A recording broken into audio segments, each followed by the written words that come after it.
Hey everybody, today, first off, welcome. Second, we are going to learn about tapping into the positive subconscious mind. This is something that I've practiced now for about 15 years. It seems so hokey to so many people. I still don't even understand exactly how it all works. All I know is it works. It's been taught for ages, or for thousands of years. You're going to find it in many different religions. You're going to find it in hermetic practices. You're going to find it in lots of old texts, whether they be religious or not. But we have many different parts of us. Is the conscious mind. We can consciously be thinking, okay, well, I'm working through this problem and I'm conscious about this and that. Then we have our subconscious, and that's just things that we are doing and finding that just seem to be happening. So one of those, we have something called a reticular activating system. We don't have to go super deep, but maybe you want a new Ford Focus, white Ford Focus, and you're like, oh, I'd like a white one because there's not a lot of white Ford Focuses going around. And then all of a sudden you start going around and you're like, there are white Ford Focuses everywhere. That's our reticular activating system. And part of this and tapping into this subconscious is working with that reticular activating system so that we can start to notice the things in the world that are going to bring us what we want. Now, this can really be brought into any part of your life. The parts of life that I mostly teach and focus on are nutrition, fitness, business, and lifestyle. So this is kind of those four areas where I'm going to really focus in this video. But why does this stuff even matter? Well, I believe that it matters because we lie to ourselves all the time. Oh, I'm not good enough. I'm too fat. My metabolism isn't what it could be. My genetics are off. I could never start a business. I'm not smart enough for this. I could never get that promotion. I'm not worthy of love. All of these things. We lie to ourselves all of the time. Well, when we lie to ourselves all the time, what are we doing to that reticular activating system, and what are we doing to that subconscious? One, we're teaching our subconscious to believe those things. So now, now I do have a poor metabolism. I do have a problem with seeing unhealthy foods and thinking that those are what I need to be putting into my body. The list goes on and on. We lie to ourselves all the time, so we need to stop that. We need to lie to ourselves in a positive way. Now, it's weird to say, hey, I'm going to consciously lie to myself so that I can change my subconscious. But what's better? Telling yourself that you're not worthy, or telling yourself that you are worthy of everything and that you have within you the capacity to reach any of your goals? And this, like I said, it has been taught for thousands of years in different ways, but you are worthy. Whatever you are is divine. Like, even if you want to take it from a completely practical standpoint of all of the possibilities that exist, the fact that you even exist right now on this earth and are watching this video, I don't know what the probability is, but it's probably like 1 in multiple trillions.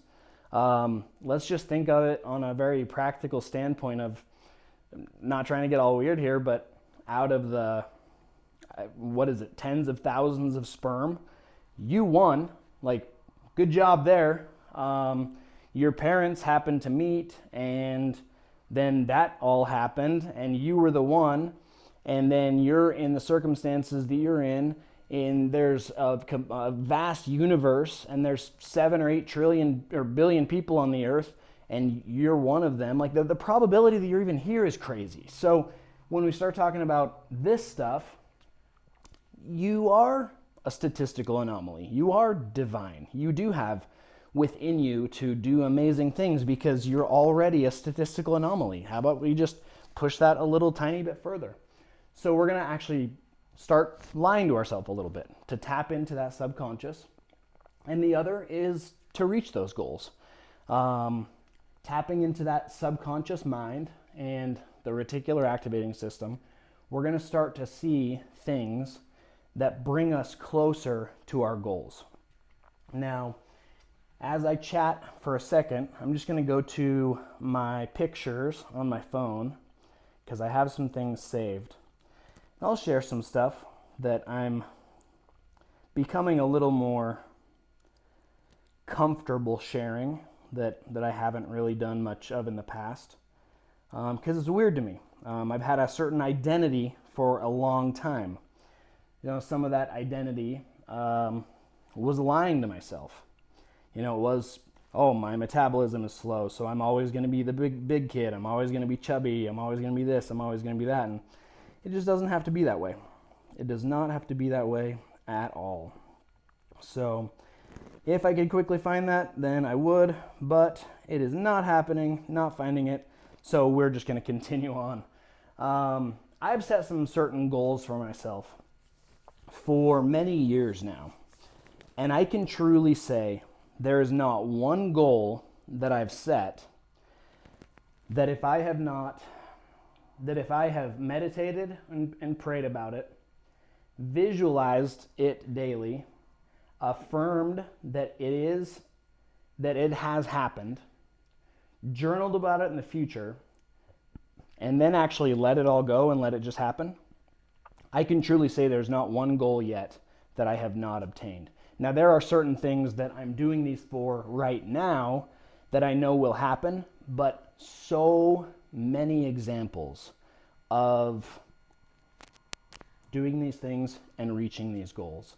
What I wanted to read to you, we'll get a little bit further down in journaling the future, but goals. If you're watching this, you're probably a goal-oriented person, or at least you want to be. You might have some things that you want to obtain. Maybe you want to lose some body fat. Maybe you want your bank account to look a little bit better. You don't want to worry about bills. Maybe you don't want to have bills. This really can work for almost anything. So we are going to consciously tap into our subconscious so that we can reach our goals. The first one is meditation and prayer. And the reason why I put those in the same number one is because really they can be the same thing, although you can separate them. If you don't believe in God, then you still probably believe in something. You know, we're all connected somehow. There's some sort of connectedness. Most things don't just happen by chance. And even if you do, then you can still use meditation, knowing that we have that conscious mind and that subconscious mind to separate the two. So I actually use both because I believe in both. I believe that we are divine, and I pray to the God that I believe in. But I also meditate because I try to separate me from me. Now, what the heck does that mean? Well, have you ever been driving along and you're like, you're talking to yourself? Well, who are you talking to? If you're talking to yourself, you're like, well, I'm not good enough. Well, okay, well, we're like, I'm so stupid. Well, who's stupid? Like, you're talking to yourself. Now, you can tell yourself, well, okay, but I am happy. No, well, now you're lying to yourself. But who is yourself? Okay, we're not going to go super deep into this because this is kind of a new realm for me too. But there are two of you. There's you and there's you. So when you meditate, what you're trying to do is focus on your breath, and you're trying to separate these two. Now, what I do is I meditate and focus on my breath and the things around me and try to be very present. And when thoughts come in, I let them go out. And what I believe this does is it helps me to separate those two and get into a state where my mind is very susceptible to to suggestion. Then during prayer, we talk gratitude and how grateful I am for the things that I have right now. And when you start to do that, what do? I'm going to write this up here because we're going to come back to this a lot. You start to get into that reticular activating system. We'll just call it the RAS, the reticular activating system. And you're going to start to notice these things that you do have. You are blessed. You are whatever you want to call it. You have many good things in your life. And when you start to be grateful for those things, you start to really notice them. Now, on the flip side, it's really easy to notice things that, there's so many annoying people in the world. Well, that jumps into your subconscious mind. Your reticular activating system sees that, and what happens? All of a sudden, you see a lot of annoying people in the world. But then you say, and you start to believe, there's a lot of good in the world. And you see someone take an old lady's cart and put it back for her. You see someone open the door for someone else. You see someone at the gas station pay for someone's drink ahead of them. Whatever that is, you start to really notice it, and so that the gratitude is extremely important. Now, if we're grateful for what we have now, then that means we're going to be grateful for what we are trying to reach, accomplish, and manifest. So during prayer, we do want to make sure that we talk gratitude,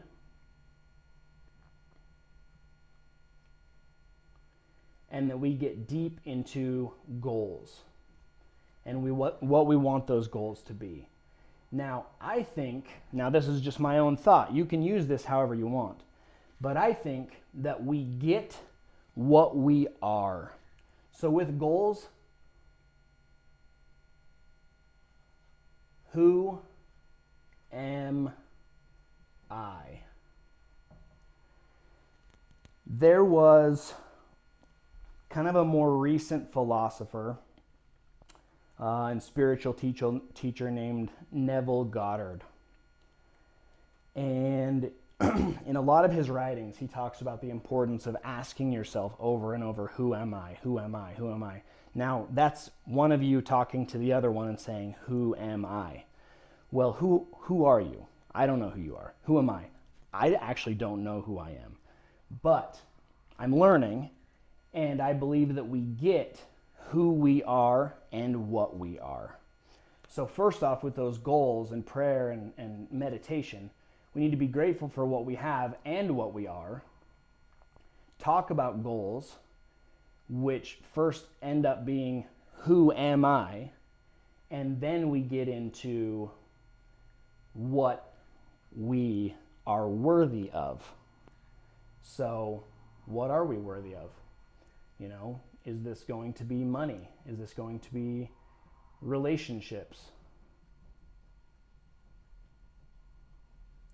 Is this going to be a job promotion? We're just going to put in job P. Is this going to be a business?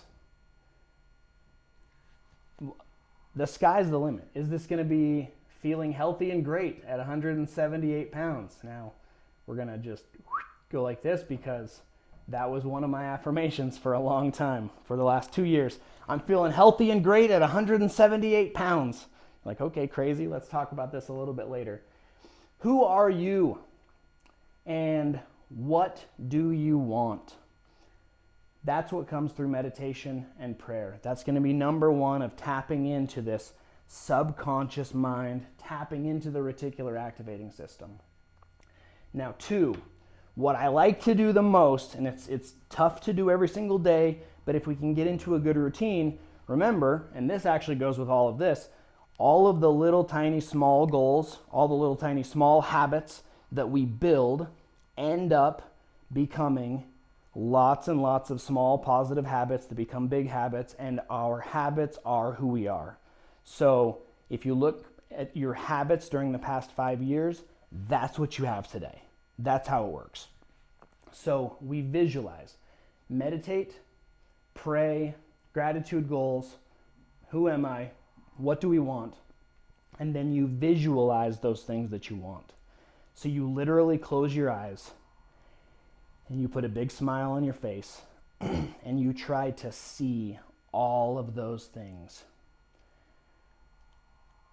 I see that my net worth has increased, and that has now allowed me to give my kids these certain opportunities. It's allowed my mind to be free of worry and angst, and it's allowed me to be happier and to understand that money's just money. You know, we put so much focus on it, but money's all around us. There's trillions of dollars. They keep printing more of it all the time. We start to learn these things that get us to our goals, and in that visualization, we start to tap into that subconscious and that reticular activating system, and we start to see the things that are going to help us bring about our goals. So, you know, I'm visualizing that I step on the scale and I'm 178 pounds. And then I get my blood work back from the doctor, and he goes through it and he's like, man, all of this looks so good. Your cholesterol looks great, and your hemoglobin and your hematocrit and your red blood cell count and your testosterone. And he's going down through the list. He's like, this all looks so good. That's what we're visualizing. We're visualizing that healthy relationship that we have. We're visualizing being in the gym and going through the motions. And, you know, it's okay to visualize yourself looking in the mirror and being like, dang, I like how that looks. I love myself. It's okay. Like, these positive things are okay. You're worthy of tapping into this and believing it. Are you lying to yourself right now? Possibly, right? I mean, you know, to yourself, maybe you don't look good in the mirror, but you're visualizing that you do. To somebody else, you might look great. So I'm just throwing that out there too. Some of this is subjective. Money is subjective. Relationships are subjective. Your job promotion is subjective. These are subjective things. Someone could be at the lowest position in a company and be completely happy, and that is great. These goals are very subjective and very, very personalized. But you're going to close your eyes, and for about 5 to 10 minutes, you are going to just visualize your life exactly how you want it, that has paired up with your gratitude and your goals and who you are and what you want. Taking it even further, journaling the future. This is what I wanted to read to you and show you, but I'm just going to have to kind of remember it and tell it to you. I can't read it exactly how it is, and that's okay. I'll do that in a future video, or put it out on social media or something. So we were moving to remodel our house, and my wife finds this red notebook that she had no idea existed. She almost threw it away, but she opens it up, and she sees these future dates in it. And they were about 10 to 12 years ahead of what it was at the time. And she's reading down through, and she's like, this is so weird. What is this? Because these pages seem eerily similar to what our days are right now. You know, so we're reading down through, and hey, kids are off to school. We went and worked out at the gym. Tyler and I took a small flight over to Jackson for lunch. We came home. Kira worked on her videography business. You know, just kind of this list of stuff. And she's like, I don't really get this because this is eerily similar to today. So she asks me about it, and I go, oh, that was my future journal. That was a long time ago. I used to write down what I wanted my future to be, but in the present. So this future journaling can be extremely, extremely powerful. And then there's so many examples in this journal. And I actually didn't do it for a long time because I did it. It was kind of one of those things that I had thought about or read about or learned. And I was like, oh, I'll try it out and see what happens. Well, I'm definitely doing it again because it was absolutely insane to see the things that I had written down that were important to me at the time that have come true throughout time. Now, I believe that all of these played a part in making that happen, but actually writing down on paper, transferring from your conscious mind to a paper, that can exist somewhere else, that who knows the power that actually exists in that paper and taking it and writing it down. That journaling is insanely powerful. That's why even on a not even a future goal subconscious standpoint, journaling your day can be so important for your mind, because you're taking it out of your mind and you're putting it on paper. It's very, very powerful. And I know it's powerful. I like my push to you is how powerful that is, because several things in my life right now I wrote down 10 years ago as if they were real today, and they are real today. This one might be one of the most difficult ones out there. After we've done all of this, and this is on a daily basis, weekly basis, yearly, once everything happens, letting it go. You can't force any of this. You can work your butt off. You can work 20-hour days. You can eat the best foods possible. You can like really try to force this stuff to happen.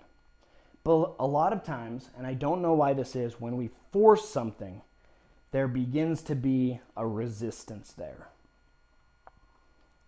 I'll be honest, I don't know why that resistance ends up happening. I don't know. But I do know that 10 or 12 years ago, I wrote that down and I let it go, and it happened. With these affirmations, maybe we're affirming to ourselves how important it is. I've got that $50,000 in the bank after I just paid off my $20,000 credit card, and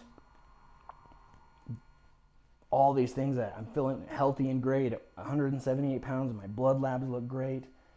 Well, sometimes things change. So the goals that I did set for myself, maybe 5, 6, 7 years ago, have kind of changed over time. I thought for a long time that the money was going to be important. That the money was like, if I could be, what if I could be a multimillionaire? I actually saw this the other day, and it kind of bugged me, which I need to work through, because it shouldn't bug me. It's someone's opinion. But it was this article about Kim Kardashian and how she cries herself to sleep at night because she has to take care of all of her kids by herself, because I guess Kanye left or something. I don't really follow this stuff. And one of the comments that I noticed was, oh yeah, she should cry herself to sleep at night knowing that she has hundreds of millions of dollars in the bank and she can afford a nanny and anything else out there. And I was kind of thinking but money doesn't solve things. Like, to this person who made that comment, in their life right now, they think that money solves problems. Well, I can attest that money does not solve problems. Even when we have reached a certain amount of financial success, it doesn't mean that I'm happy. It doesn't mean that I love myself. It doesn't mean that I am comfortable in my own skin. So letting go and letting your goals change, what became important to me, even after reading some of those things and being like, wow, we've obtained these things that I wrote down 10 years ago, I went, but what I didn't write down 10 years ago is that I just wake up happy and fulfilled, that I've found my life purpose, that I am comfortable in adversity. I hadn't written those things down. Well, it sure made me write those things down now, and those things have become important. So at this point, money is money. It's important, and I say it's important because we still live in a society where money is the driver. We have to pay for our electricity, and we have to, pay for the gas and the vehicles and house and apartment or whatever that is. So obviously it's important, but after a certain amount, the happiness just isn't there anymore. I think the study was done probably 5 or 6, maybe 10 years ago. And the idea with the study was to see where happiness kind of ended. And I believe that it was something around 3 to 5 kids and $70,000 a year. So with inflation, now you're probably like $105,000, $110,000 a year. After that, there was no happiness difference. In fact, the more that the money rose, the less happy people became. Now, I think that you can combat this through meditation and visualization, affirmations. Like, what is that money for? You can use money for really, really good things. But relationships change. What job you want, everything, it can change. So be open to that and let it go. I believe that the subconscious mind is extremely powerful and that you can tap into it right now. You can begin today, right now, sitting down, focusing on your breath for just a few minutes, praying, or you could call it manifesting, whatever you need to call it, about how grateful you are for things and the goals that you want to reach, who you want to become, so that you're worthy to obtain those other things.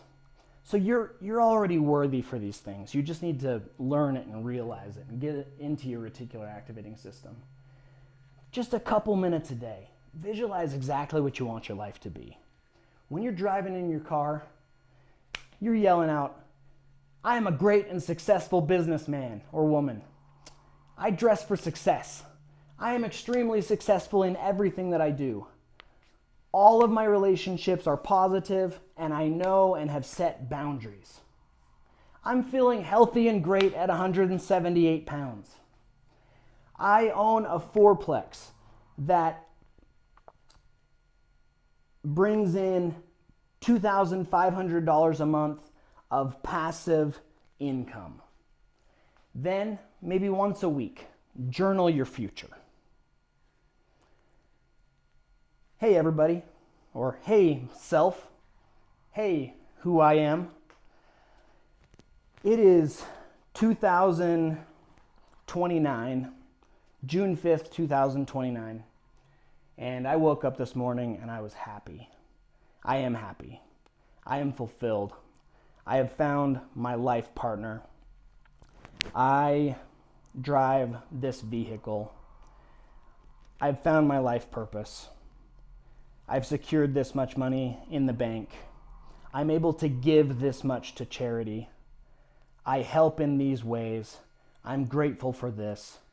And let that journal simmer. Just let it simmer. And then let all of these things go and let the universe or the divine or whatever it is, let it move your life in that direction. And you will almost immediately start to notice the things that are putting you in those places. You're driving by, I'm just chatting now. You're driving by and you're like, oh, there's a McDonald's, okay, cool. Ooh, there's a barbecue joint. Ooh, let's go in there and see what there is in there. Ooh, there's tri-tip, there's chicken, they've got some steamed vegetables, they've got, well, that choice just happened, and what's that choice gonna do? Boom, it moves you to being 178 and feeling great. You're driving along. Well, that just reminded me of the movie Tommy Boy. Kids are yelling in the back, "I gotta go to the bathroom, Daddy." You're driving along and you see this old rundown business and you don't know why, but you just get this feeling of, I need to go in and talk to the owner. You go in and, hey, I'm Tyler. And I just wanted to stop by. I don't know, I saw the business here and just felt like I should pop in and say hi and, what's going on? And maybe the business owner goes, I'm just trying to figure out how to get out of this. I've been doing this for 50 years. It's a profitable business, but I just need to get out. So I've really been contemplating shutting the doors. Boom, reticular activating system. You notice something, you've been wanting a business, you hop in, all of a sudden the life has brought you to this one moment where this guy is saying to you, or this lady is saying to you, I want to get out of my business. And you look around and you're like, there is nothing technological whatsoever in this business. They probably don't have a social media presence. They probably only accept cash, whatever it is. They want out. They have enough money secured in the bank. They're willing to shut their doors. And you go, can I take you to lunch sometime? and you start to talk. You say, you know, you said you were going to shut your doors, which means that this business just goes out of business, and then now all of a sudden nobody can use your services. What if I buy this from you? Could you owner finance this? And that way you'll actually have a passive income for the next 10, 15, 20 years, or, you know, whatever the terms are set. And then you jump into that business and you give it a social media presence and you make it more technological. You get people on actual invoices. They can pay with a credit card, you know, whatever that is. It has brought you to that business. I really believe this stuff works. It may seem hokey, but if it resonates in any way, give it a try. You can start today, and you really can build the life that you want to build. We could go so deep into this, so many stories, but make this happen. If it resonates, give it a try. 5, 10, 15 minutes a day, maybe 20 minutes a week of journaling, letting it all go. Your subconscious is super powerful. Figure out who you are, what you deserve. You deserve everything. And have a really good day.